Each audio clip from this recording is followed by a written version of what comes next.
الحمد لأهله والصلاة على أهلها أما بعد فأعوذ بالله من الشيطان الرجيم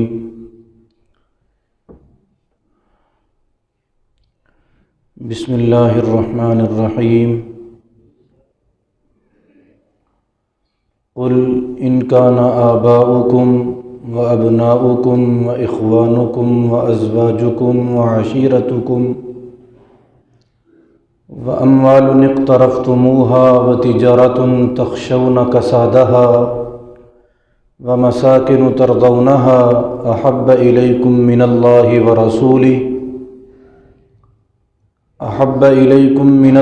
ورسوله وجهاد في سبيله فتربصوا حتى يأتي الله بأمره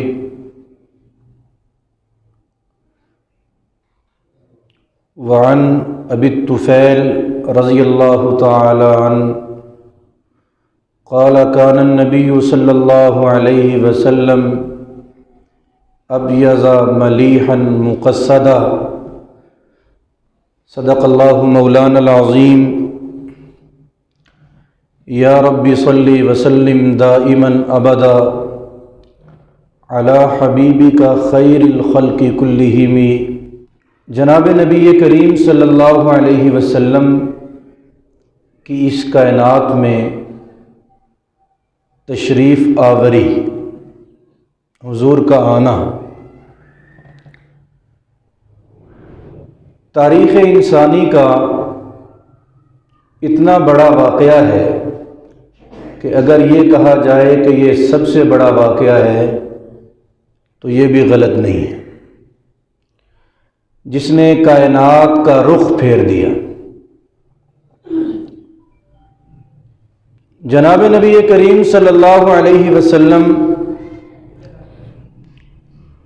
وجہ کائنات ہیں، مقصود کائنات ہیں۔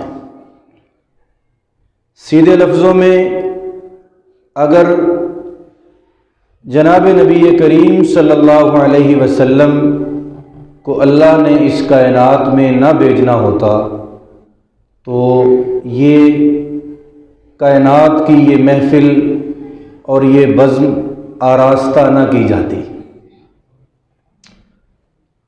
اقبال سہیل نے بہت خوبصورت انداز میں اس حدیث کا ترجمہ کیا ہے، کتاب فطرت کے سرے ورق پر جو نام احمد رقم نہ ہوتا، کتاب فطرت کے سرے ورق پر جو نام احمد رقم نہ ہوتا، یہ نقش ہستی ابھر نہ سکتا وجود لوح و قلم نہ ہوتا، زمین نہ ہوتی فلک نہ ہوتا، عرب نہ ہوتا عجم نہ ہوتا، یہ محفل کن فکا نہ ہوتی جو وہ شاہ امم نہ ہوتا۔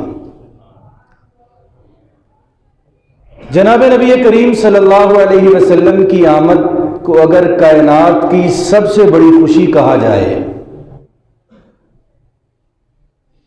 تو اس میں کوئی دو رائے نہیں ہو سکتی۔ حقیقت واقعہ یہ ہے۔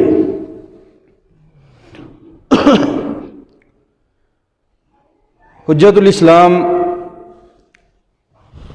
مولانا قاسم صاحب نانوتوی رحمہ اللہ، دارالعلوم دیوبند کے بانی، قریب کی تاریخ میں ہمارے بہت بڑا نام ہے، بڑے بڑے علماء کا آپ نام سنتے ہیں، سب ان کے دروازے پہ بیٹھنے والے ہیں۔ مولانا شیخ الہند، مولانا محمود الحسن، مولانا اشرف علی تھانوی، بڑے بڑے جتنے بھی نام ہیں یہ ان کے شاگردوں کے شاگرد ہیں۔ انہوں نے جناب نبی کریم صلی اللہ علیہ وسلم کی آمد کی جو خوشی ہے کو بڑے خوبصورت اشعار میں بیان کیا ہے۔ تو مولانا قاسم نانوتوی رحمہ اللہ فرماتے ہیں کہ سب سے پہلے مشیت کے انوار سے نقش روئے محمد بنایا گیا، سب سے پہلے مشیت کے انوار سے نقش روئے محمد بنایا گیا، پھر اسی نقش سے لے کے تابانیاں بزم کون و مکان کو سجایا گیا۔ وہ محمد بھی احمد بھی محمود بھی، وہ حسن مطلق کا شاہد بھی مشہود بھی، علم و حکمت میں وہ غیر محدود بھی، ظاہراً امیوں میں اٹھایا گیا۔ وہ جس کی رحمت ہے بے حد و بے انتہا، جس کی شفقت تخیل سے بھی ماورا، جو عالم بھی اس جہاں میں بنایا گیا، اس کی رحمت سے اس کو سجایا گیا۔ اور مجھے حشر کا غم کیوں ہو قاسم، میرا آقا ہے وہ، میرا مولا ہے وہ، جس کے دامن میں جنت بسائی گئی، جس کے ہاتھوں سے کوثر لٹایا گیا۔ جناب نبی کریم صلی اللہ علیہ وسلم کی آمد اس کائنات کی سب سے بڑی خوشی ہے، سب سے بڑا واقعہ کہا جا سکتا ہے، جس پہ اللہ تعالیٰ کے مقاصد کی تکمیل ہوئی، جس واقعہ کے بعد اللہ تعالیٰ نے اپنے دین کو مکمل کیا۔ اللہ انسانیت سے کیا چاہتا ہے، انسانیت سے میرے رب کو کیا مطلوب ہے، وہ جناب نبی کریم صلی اللہ علیہ وسلم کی ذات کے ذریعے وہ آخری پیغام اللہ نے انسانوں کو دیا ہے۔ اللہ کیا چاہتا ہے؟ جناب نبی کریم صلی اللہ علیہ وسلم محسن کائنات ہیں، اللہ کا آخری پیغام، آخری وحی، اللہ کی آخری منشا اور اللہ کا آخری مطلوب جناب نبی کریم صلی اللہ علیہ وسلم کے ذریعے ہم تک پہنچا ہے۔ اس لیے ایسے محسن کے بارے میں عقل بھی یہ تقاضا کرتی ہے، شریعت تو کرتی ہی ہے، عقل بھی یہ تقاضا کرتی ہے کہ ایسی محسن ہستی کائنات میں ہمیں سب سے زیادہ محبوب ہو، ہمیں سب سے زیادہ محبت ایسی ہستی کے ساتھ ہو۔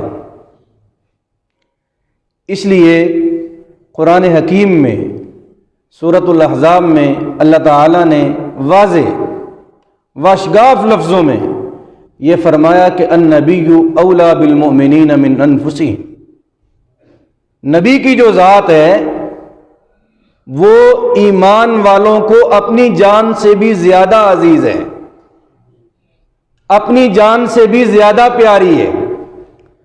سورۃ التوبہ میں اللہ تعالیٰ نے دنیا کی 8 محبتیں ذکر کی ہیں، 8 ایسی محبتیں کہ جن کی وجہ سے انسان دنیا کو بھول سکتا ہے، کسی بھی محبت کو، کسی بھی تعلق کو چھوڑ سکتا ہے۔ ان 8 محبتوں کو ذکر کر کے اللہ تعالیٰ نے یہ کہا ہے کہ یہ ساری چیزیں تمہیں اللہ اور اس کے رسول سے زیادہ محبوب نہیں ہونی چاہیے۔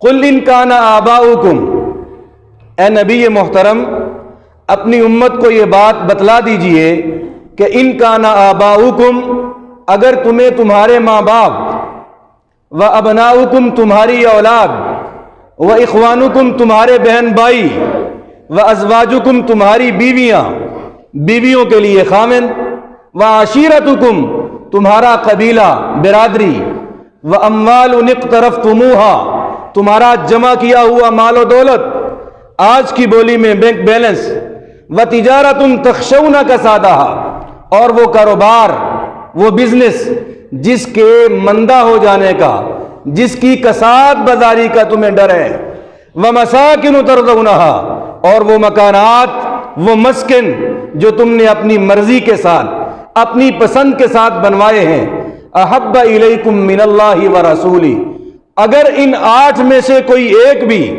تمہیں اللہ اور اللہ کے رسول و جہاد فی سبیلہ اور اللہ اور اس کے رسول کے لیے اپنی جان قربان کرنے سے زیادہ محبوب، زیادہ پسندیدہ، زیادہ ترجیح والا ہے، تو قرآن کہتا ہے فَتَرَبَّصُوا حَتَّى يَأْتِيَ اللَّهُ بِأَمْرِهِ، پھر تم اللہ کے عذاب کا انتظار کرو کہ اللہ آج اپنا عذاب لے کے آتا ہے کہ کل لے کے آتا ہے، پھر تم انتظار کرو اس بات کا۔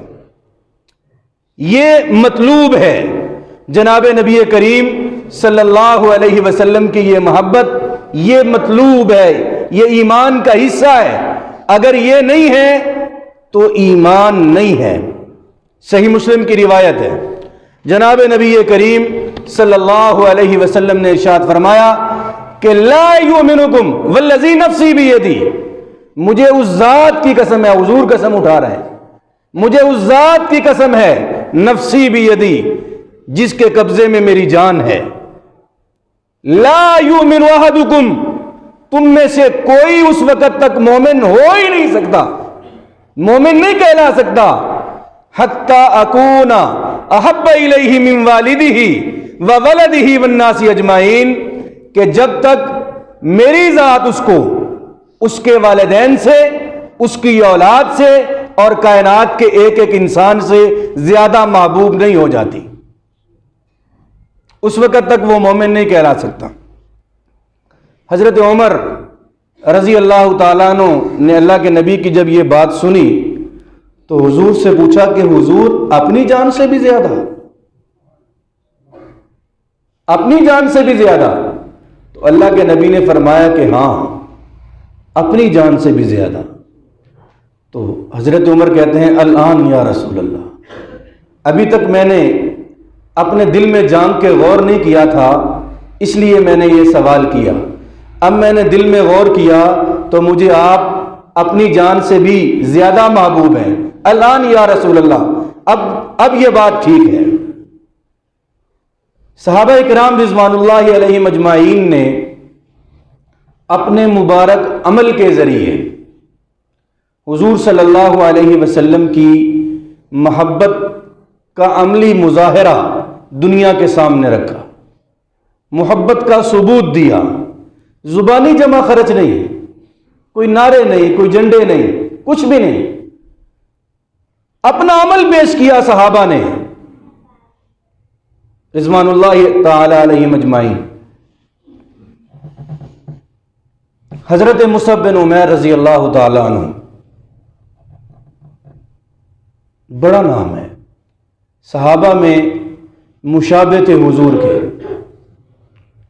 غزوہ احد میں حضرت مصعب شہید ہوئے تو مشرکین نے کہا کہ محمد صلی اللہ علیہ وسلم نعوذ باللہ قتل کر دیے گئے، کیونکہ حضور کے ساتھ ان کا سراپا، قد کاٹ، چہرہ مورا ملتا تھا۔ مکہ کے رئیس خاندان سے تعلق تھا، باپ مر گیا، اکلوتی اولاد، چچا دنیا سے چلا گیا، چچا کی اولاد ہی نہیں تھی، باپ اور چچا کی جائیداد کے اکلوتے وارث۔ 17 سال کی عمر تھی ابھی کہ ایک دن دار ارقم کے باہر سے گزرتے ہوئے قرآن سن لیا، خدمت مصطفیٰ میں حاضر ہوئے، اسلام قبول کر لیا۔ اب اماں کو پتہ چلا، مصعب بہت بڑے آدمی تھے، مکہ کے فیشن سیٹر تھے، جو لباس پہنتے وہ مکہ کا فیشن بن جاتا، شام سے قافلے آتے تھے مصعب کا لباس لے کے اس زمانے میں، جو لباس اتارتے مورخین نے لکھا ہے دوبارہ نہ پہنتے، جہاں سے گزرتے لوگ خوشبو سے پہچانتے کہ یہ اعلیٰ خوشبو مصعب نے لگائی ہوگی۔ اسلام قبول کیا، ان کی اماں نے ان کو بٹھایا اور کہا کہ مصعب دیکھو، میں نے اپنی جوانی تمہارے نام لگا دی، جوانی میں بیوہ ہو گئی، میں نے شادی نہیں کی، میں نے تیرے باپ کے بستر کو گندا نہیں کیا، میں نے تیرے ماموں کو رسوا نہیں کیا، تیرے باپ اور چچا کی جائیداد کو ضائع نہیں کیا، تیری ایک ایک خواہش، ایک ایک شوق، ایک ایک نخرہ میں نے برداشت کیا، اٹھایا اور آئندہ بھی اٹھاؤں گی، ہر بات قبول ہے، لیکن اگر باپ کے دین کو چھوڑ کے کہیں اور جاؤ گے تو وہ قبول نہیں ہے۔ حضرت مصعب نے ماں کو سمجھایا، ماں نہ مانی۔ ماں نے کہا کہ بیٹا اگر محمد کا دامن نہیں چھوڑو گے تو میں کھانا نہیں کھاؤں گی۔ ایموشنل بلیک میلنگ، تاریخ انسانی کی پہلی بھوک ہڑتال حضرت مصعب کی ماں نے کی ہے۔ مورخین بتاتے ہیں کہ 9، 10، 11، 12 جتنے بھی دن تھے، وہ ضدی خاتون بھوک پیاس کے عالم میں بغیر کھائے پیے دنیا سے چلی گئی، لیکن مصعب نے محمد کا دامن نہیں چھوڑا۔ اب تصویر کا دوسرا رخ دیکھیے، یہی نوجوان جو ایک لباس اتارتا ہے دوبارہ پہنتا ہی نہیں ہے، احد کے میدان میں شہید ہوا تو آج دینے کے لیے کفن ہی نہیں ہے۔ اللہ کے نبی نے اپنی چادر سے کفن دیا ہے، اور سر کی طرف کرتے تو پاؤں ننگے، پاؤں کی طرف کرتے تو سر ننگا۔ لمبا قد تھا حضرت مصعب کا، چادر پوری نہیں آ رہی تھی۔ اللہ کے نبی صلی اللہ علیہ وسلم کی آنکھوں میں آنسو آ گئے۔ کہا مصعب میں نے تجھے اس عالم میں بھی دیکھا ہے اور آج اس عالم میں بھی دیکھا ہے۔ غزوہ بدر ہے، باپ سامنے آ گیا، باپ ابو جہل کے لشکر میں ہے، اور یہ جناب محمد مصطفیٰ صلی اللہ علیہ وسلم کے محافظین اور جانثاروں میں ہے۔ باپ تلوار کے نیچے ہے، دل نے کہا کہ رخ پھیرو، اپنے باپ کے خون سے اپنی تلوار کو گندا نہ کرو، تاریخ کیا کہے گی کہ اپنے باپ کو قتل کر دیا۔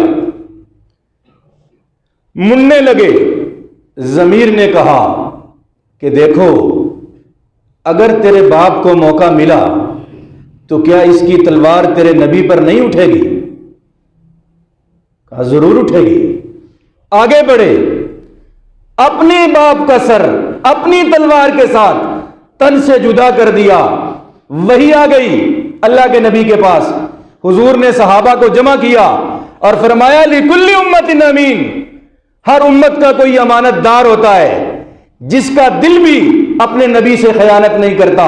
وَأَمِينُ هَذِهِ الْأُمَّةِ، میری امت کے امین ابو عبیدہ بن جراح ہیں، اپنے باپ کو اپنی تلوار سے قتل کر دیا بدر میں۔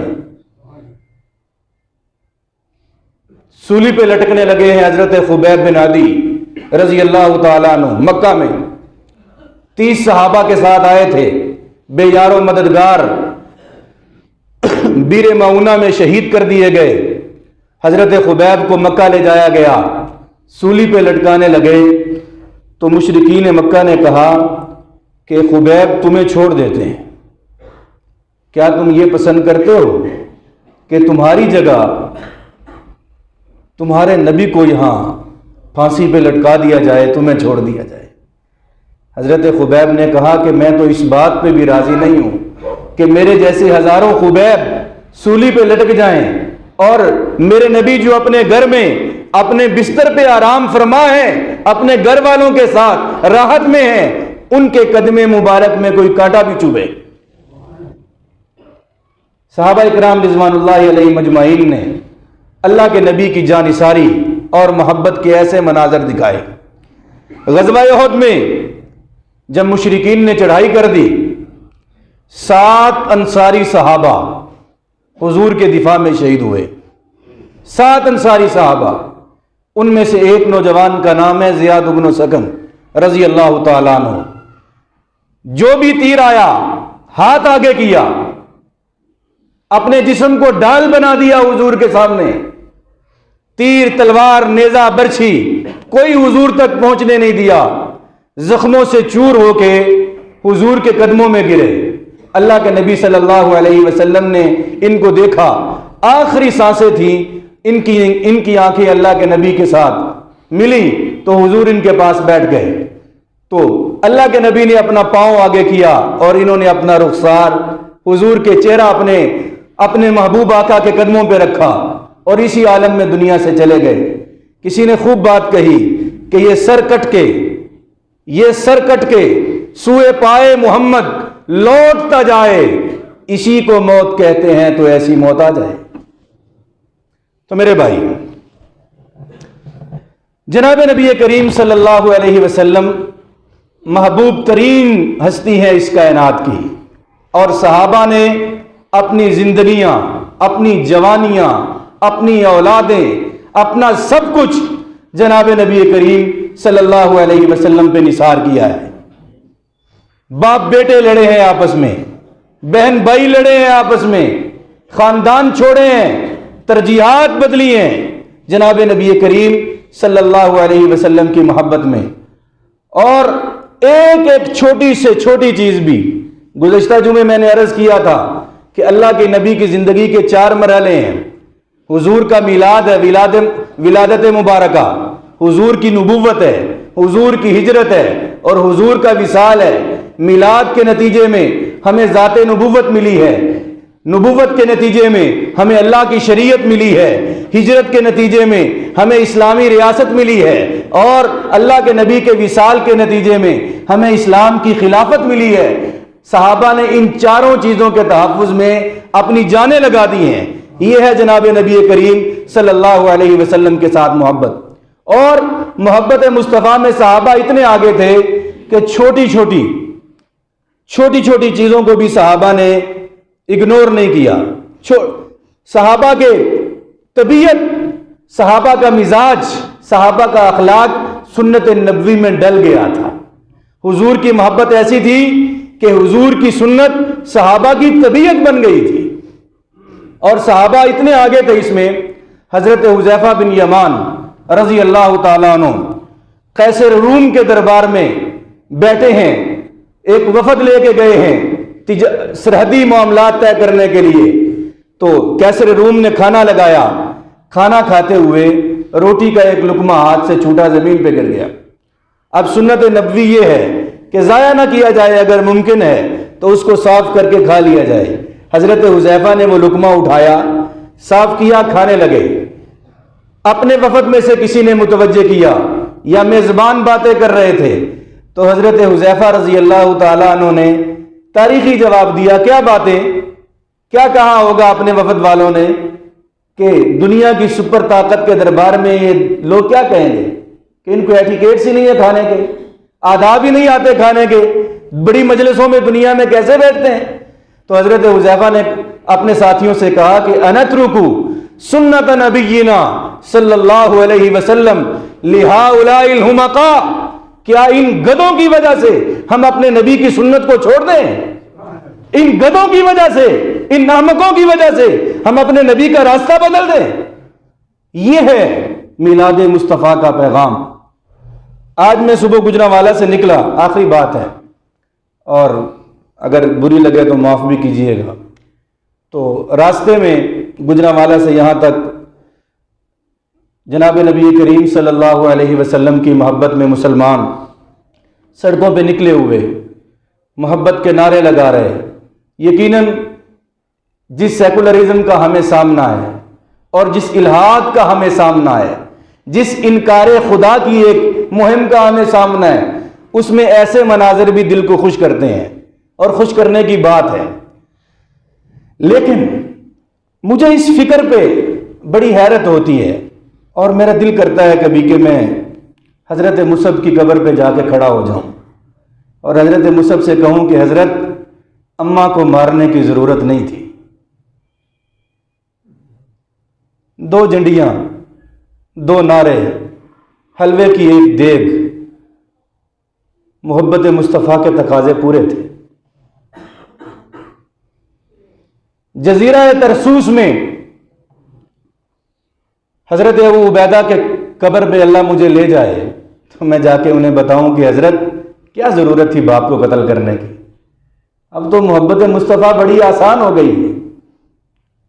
یہ محبت عام لوگ محبت کر رہے ہیں۔ جس کے گھر میں کھانا نہیں، اگر وہ جھنڈیاں لگا رہا ہے تو عشق مصطفیٰ میں لگا رہا ہے۔ جس کی بیمار ماں کے لیے دوائی نہیں، اگر وہ حلوہ پکا رہا ہے تو وہ اللہ کے نبی کی محبت میں پکا رہا ہے۔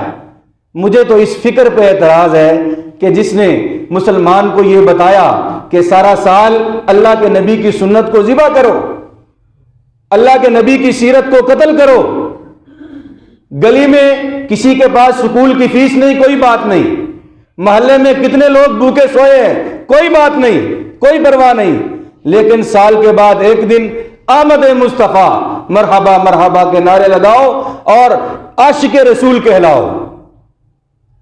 کوئی حضرت زنیرہ کو جا کے کہے کہ آنکھیں نکلوانے کی تو ضرورت ہی نہیں تھی نا، حضرت سمیہ کے 2 ٹکڑے ہو گئے، اگر عشق رسالت اتنا آسان تھا تو انہیں کوئی بتا دے جا کے۔ اللہ رب العزت ہمیں حقیقی عاشق بنائے، اللہ تعالی ہمیں جناب نبی کریم صلی اللہ علیہ وسلم کی زندگی کو حقیقی طور پر اپنانے کی توفیق نصیب فرمائے۔ صحابہ نے ایک چھوٹی سے چھوٹی بات، ابھی کل میں وہاں میرے اسکول میں محفل میلاد رکھی گئی تو مجھے انہوں نے کہا، تو وہاں چونکہ بچے تھے تو میں نے بچوں کے لیول پر وہاں گفتگو کی۔ ایک صحابی ہیں حضرت ابو محذورہ رضی اللہ تعالیٰ عنہ، جب حضور نے مکہ کو فتح کیا نا تو 10 سال کے بعد صحابہ مکہ واپس آئے تھے، تو ان 10 سالوں میں جو بچے پیدا ہوئے انہیں تو پتہ ہی نہیں تھا کہ اسلام کیا ہے یا اسلام کے مظاہر کیا ہیں۔ تو حضرت بلال نے جب کعبہ پہ چڑھ کے اذان دی تو مکہ کے بچوں کے لیے یہ بڑی عجیب چیز تھی، ایک تو ویسے نئی بات تھی، دوسرا حضرت بلال عرب تھے ہی نہیں، ان کے لہجے میں مسئلہ تھا، زبان بھی موٹی تھی، تھوڑی سی لکنت بھی تھی، تو وہ اہل مکہ کے جو نئے بچے تھے نا ان کے لیے مذاق بن گیا۔ تو بچے نا گلیوں میں اکٹھے ہو کے جگہ جگہ پہ حضرت بلال کی نقل اتار رہے تھے، آپ وہ امیجن کر سکتے ہیں منظر۔ تو ایک جگہ سے حضور گزر رہے تھے تو حضور نے کہا کہ ان بچوں کو پکڑ کے لاؤ، ان بچوں کو پکڑ کے لاؤ۔ صحابہ گئے، بچے بچے ہوتے ہیں، بھاگ گئے، یہ ابو محذورہ ایک چھوٹے بچے تھے، یہ قابو آ گئے، تو حضور کے پاس ان کو لایا گیا۔ اب اللہ کے نبی نے انہیں کہا کہ اب کہو کیا کہتے ہو، آہستہ سے اللہ اکبر اللہ اکبر اللہ اکبر، اذان ہی کہہ رہے تھے نا۔ تو جب اشہد ان لا الہ الا اللہ کی باری آئی تو آہستہ سے کہا کہ کوئی اور سنے ہی نہیں، کہیں گھر والے نہ سننے کہ کیا ہو گیا ہے۔ تو حضور نے سر پہ ہاتھ رکھ کے تھوڑا سا سر ہلایا ان کا اور کہا اونچی آواز میں کہو، پھر انہوں نے اونچی آواز میں کہی۔ جب اشہد ان محمد رسول اللہ کی باری آئی تو پھر انہوں نے آہستہ سے، کیونکہ رولا یہی تھا، مکہ والوں سے اختلاف کیا تھا، یہی تو اختلاف تھا نا، تو پھر انہوں نے آہستہ سے کہا تو حضور نے پھر سر ہلایا۔ حضرت ابو محذورہ کہتے ہیں کہ جب حضور نے سر ہلایا نا میرا تو اسی وقت میرے دل میں کوئی دروازہ کھل گیا اور اسلام میرے دل میں اتر گیا، میں اسی دن مسلمان ہو گیا تھا، حضرت ابو محذورہ کہتے ہیں۔ بہرحال تو 2 دفعہ آہستہ کہا، 2 دفعہ زیادہ کہا۔ حضرت بلال کے بعد حضور کے بڑے مؤذن جو بعد میں مشہور ہوئے صحابہ میں وہ ابو محذورہ ہیں۔ پھر کئی سال، غالباً ابن سعد نے لکھا ہے کہ 40-42 سال کعبہ میں اذان دی ہے اس بچے نے، حضرت ابو محذورہ نے۔ اذان میں اشہد ان لا الہ الا اللہ کتنی بار ہے؟ اشہد ان محمد رسول اللہ کتنی بار ہے؟ 2 بار۔ یہ ساری زندگی 4 بار پڑھتے رہے کہ یہ 4 بار پڑھنے کی وجہ سے میں مسلمان ہوا ہوں، اور میں نے اللہ کے نبی کے سامنے 4 بار پڑھا ہے، مجھے اس پہ کوئی نہ روکے۔ اور حضور نے جن بالوں پہ ہاتھ رکھا تھا نا ساری زندگی وہ بال نہیں کٹوائے۔ حضرت عمر نے کہا کہ بال کٹوا دو، کہا کہ ان بالوں پہ اللہ کے نبی کا ہاتھ آیا ہے اور اللہ ان بالوں کو نہیں جلائے گا، اس لیے میں ان بالوں کو نہیں اتارتا۔ صحابہ کے بچے بھی ایسے تھے، صحابہ کے بچے بھی ایسے تھے۔ تو میرے بھائی یہ ہے حقیقی محبت جناب محمد مصطفیٰ سے۔ یہ جن چیزوں کو ہم نے محبت شمار کر لیا ہے نا، سال کے بعد ایک دن مجھے ان لوگوں کے محبت پہ رشک ہے، وہ محبت میں کر رہے ہیں، مجھے اس فکر پہ اعتراض ہے کہ جس نے یہ بتایا ہے کہ یہ محبت کی بات ہے۔ ساری زندگی کمائی کیسے ہے، کھایا کیسے ہے، لباس کیسے پہنا ہے، خاندان کے ساتھ کیا معاملات ہیں، بڑوں کا ادب آداب کیسا ہے، چھوٹوں پہ شفقت کیسی ہے، اہل محلہ تمہارے ساتھ کیسے ہیں، اس کی کوئی فکر نہیں۔ سال کے بعد ایک دن تو میرے بھائی یہ محبت نہیں ہے. جو کر رہے ہیں وہ محبت میں کر رہے ہیں.